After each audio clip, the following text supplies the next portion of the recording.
Thank you, Zimbabwe, for tuning into yet another informative edition of your program. Today we are looking at commercial goat production right here in Zimbabwe. And once again, we are here at Precap Farm, where the first family is undertaking its cropping ventures, livestock ventures here in agriculture to ensure that as a country we are well fed. They are leading from the front, inspiring other aspiring farmers or even those who are in the diaspora who are looking to come back and partake in agriculture. Now, goat production is one low-hanging fruit that if you do listen to your agronomists and your veterinaries, you can actually make a living off of goat ventures. Today we are going to be looking at goat production here at Precap Farm on a commercial basis. And once again, to discuss this and more, I've taken the liberty of inviting Vicky. She is an agronomist, she is a livestock expert working with the first family within their livestock ventures, and now we are going to be looking at goat production. Vicky, thank you so much for joining us today. Welcome to Precap and thank you for coming. Vicky, as we get into our discussion, I would like just a brief synopsis, introduction of the breeds that we have here in our goat herd. Okay, we have quite a number of breeds here at Precap Farm in terms of our goats, but the main breeds that we are now focusing on, and as we are phasing out the other breeds, is Kalahari and the Boer goats, because we like the frame. We also like the fact that they actually give us 2 kids at each particular time it gives birth, so that's why we are venturing more into it, and it gives us good quality meat. Okay, now Vicky, just holding this kid, this little one of a goat, it is very healthy. I can even tell it's heavy, meaning that it is well fed. Yes. Before we go on to the feeding regimen, use of chemicals to control diseases, I want you to talk to us in terms of the expectations, what you expect from the personnel that works within this goat enterprise. So from the person that will be taking care of our goats here, we expect them to be very gentle and also to be very loving, because these animals, they also require love. As you can see, you're actually petting, playing with it, and it means you're showing it love, and they are used to that. So those are the main qualities we require from the people that will be in here. Thank you so much, Vicky, for that. I'm gonna have to let go of this little one. I can tell it misses its mother already, and it's fed and its fur looks very healthy. Vicky, I want us to look at issues surrounding management of pests and diseases in goat production. You would find that kumaruzeva kwakagara vanhu vari kuchengeta mbudzi kune zvirwere zvimwe zvisinganzwisisiki zvekuti dzimwe nguva mbudzi dzinofa. Zvakamira say in terms of how you control insect pests and diseases, and even those chemicals that are very common when it comes kurapira zvirwere zvemumbudzi. Oh, all right. So hygiene is very, very critical when it comes to disease control. The issues of dipping, we actually dip our goats every week and in a spray race. So we make sure they don't have any other, if we see any symptoms, we urgently treat them.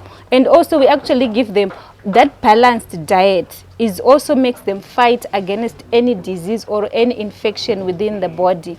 And mainly, like now we are in the raining season, there's that mostly the disease of where we have a bit of dent on the mouth and things like, and the skin, the skin disease on the goats. So we make sure if we detect, and because it's highly infectious, and we treat them. Okay, the importance of shelter, of a well-built structure when it comes to goat production. Kune vamwe kuti mbudzi dzavo dzimwe nguva kana ari masikati unongona yakasungirirwa paside peroad, dzimwe nguva kana kwasviba dzine padzinongosairirwa pasi pemuti. Let us talk about the importance of investing in proper shelter when it comes to goat production. Proper shelter is very critical because it also have effects in terms of mortalities and also even in terms of our mating and things like that. So as you can see, we have a housing here where we specifically the goats, we put them on their own.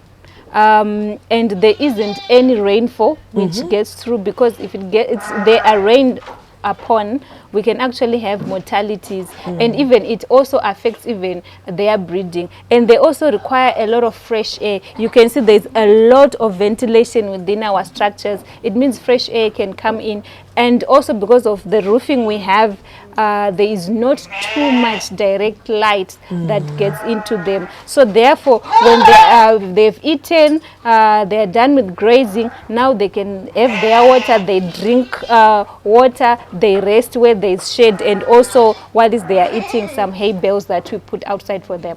Okay, now looking at your feeding regimen, Vicky, I would want us to talk about, I understand that here at Precap Farm, you also formulate your own feed. Mumaraini matakagara, pane dzimwe nguva dzotopedzisira dzanzi kupfuya mbudzi ipesaniso inokuvenganisa nevavakidzani dzinopinda mumagardens dzichidya miriwo kana maruva evanhu. Let us talk about your feeding regimen. I understand that you formulate your own feed here. Munoshandisa chii kuti mbudzi dzenyu dzinge dzine utano zvakaita dziri panei? Okay, like during this time where there are pastures, we can give here and there when it's necessary, and mostly we give for those that are under, those that we are nursing, and those that would have given birth. They require a lot of feed as well, so that the milk is also enough for the kids. So what we do, we use hay bales. Like we said, we are an enterprise which are related to each other. So after harvesting our maize, soybeans, wheat, we have the balers where we bale the hay bales that we mill and use to make feed.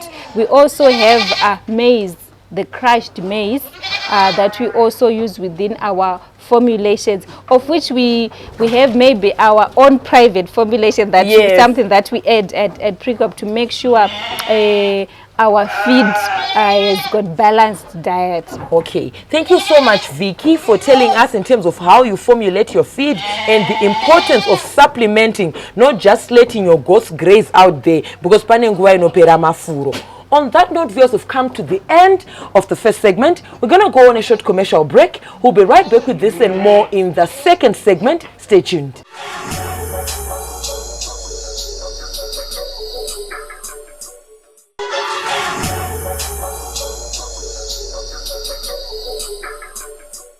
Thank you, farmers and aspiring farmers, for staying tuned to Agricultural New Directions, Agribusiness, in support of Vision 2030.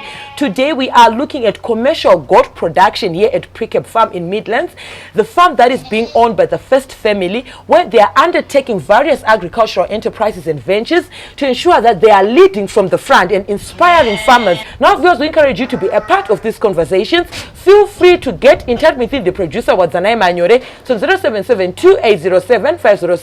Alternatively, you can like our Facebook page, Agribusiness with Wadzanai, make a follow-up on this episode and more, and leave your comments and suggestions. They are most welcome to us on our YouTube channel, Agribusiness with Wadzanai. Make a follow-up on this episode and more. We are now also on X, formerly known as Twitter, it's at Agribusiness 110.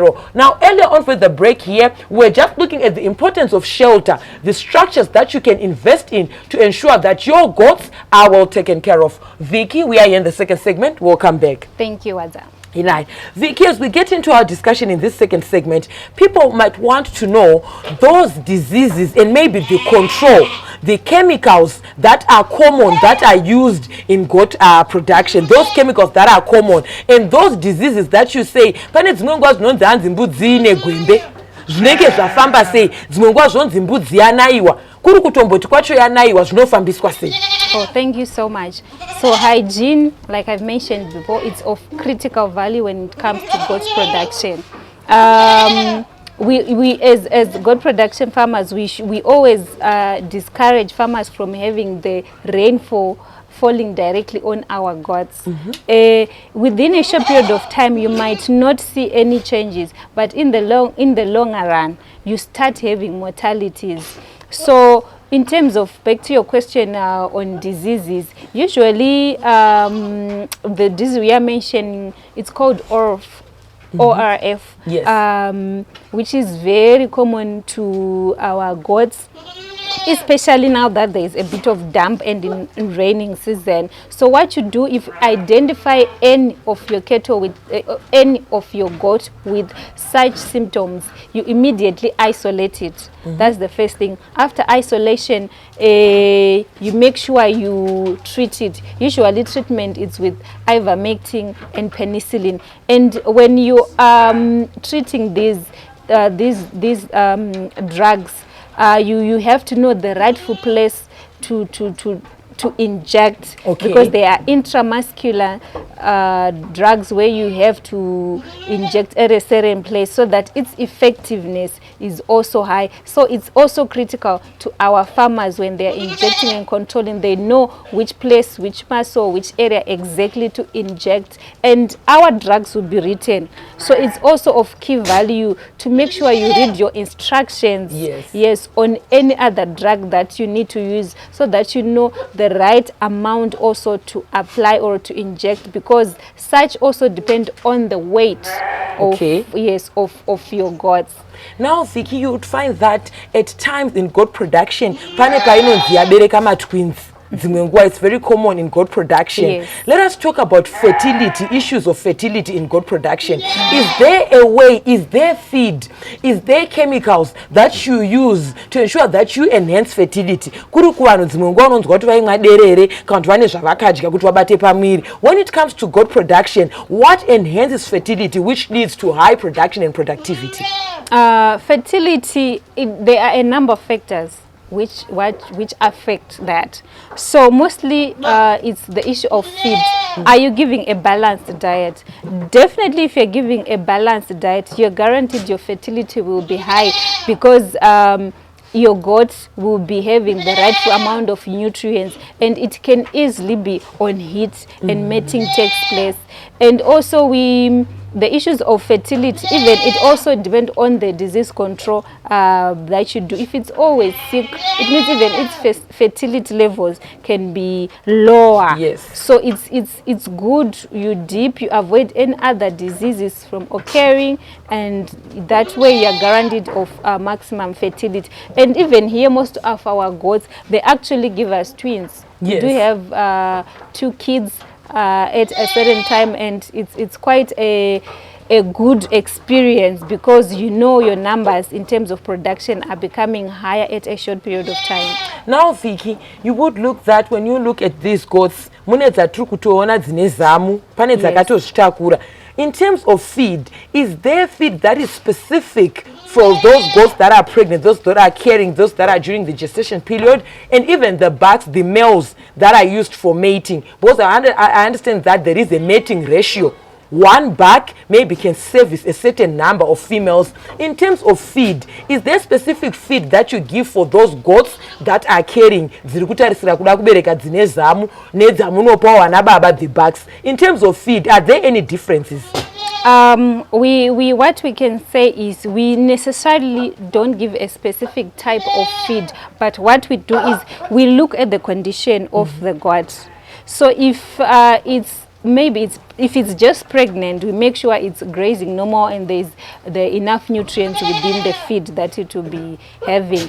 But when now it's heavily pregnant, it has got its own compartment where we put such goats which are heavily pregnant, and then we give them a bit more feed, because their appetite will also be high. Why we do that? We want them to have a lot of strength and energy, and when they are about to give birth, we won't have any complications. Even our male ones as well, our bucks, we also give them extra feed because they need to have a lot of energy. And what I would also encourage other farmers is to isolate your bucks from the female ones, so that they do controlled or selective breeding. Okay. Yes, that way you are guaranteed of mating the buck that you need with the exact female that you need, and get the good traits that you'll be looking at. Finally, as we close this segment, Vicky, I want us to look at issues surrounding probably what you would expect from a buck in terms of saying kune mumwe akatarira aruda kutanga goat project arushaya kuti ndotanga nemikono mingani nehadzi ngani. Kune munhu akadaro zvakamira setichitarisa panyaya dzeservicing rate yanga tichambotaura, one buck, how many females can it service? Okay, so the ratio for a buck and a doe, it depends on whether you are doing selective breeding, which is control, or it's open breeding. So if it's selective controlled breeding, you could actually do 1:50 and have no problems with that. But for the open one, usually it's 1:25. Okay. Yes. So it's got its own advantages and disadvantages, but the selective breeding one, it gives good results. Just we're saying for our experience, it gives us good results. Thank you so much, Vicky, for that. And on that note of servicing of the back, servicing the door, we're going to go on a short commercial break. We'll be right back with this and more in that third and final segment. Stay tuned.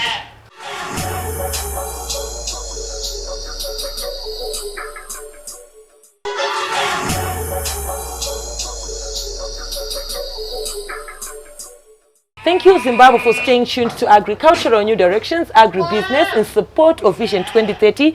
Today, I am coming to you from Kwekwe in Midlands at Precap Farm, where the first family is undertaking various agricultural ventures, including commercial goat production. Now, in this very episode, we are looking at the Kalahari breed that is being produced here at Precap Farm. And after the liberty of inviting Vicky, who is educating us in terms of the nitty-gritties of taking care of this breed, here at Precap Farm. Vicky, thank you so much. We are now here in the third and final segment. Thank you.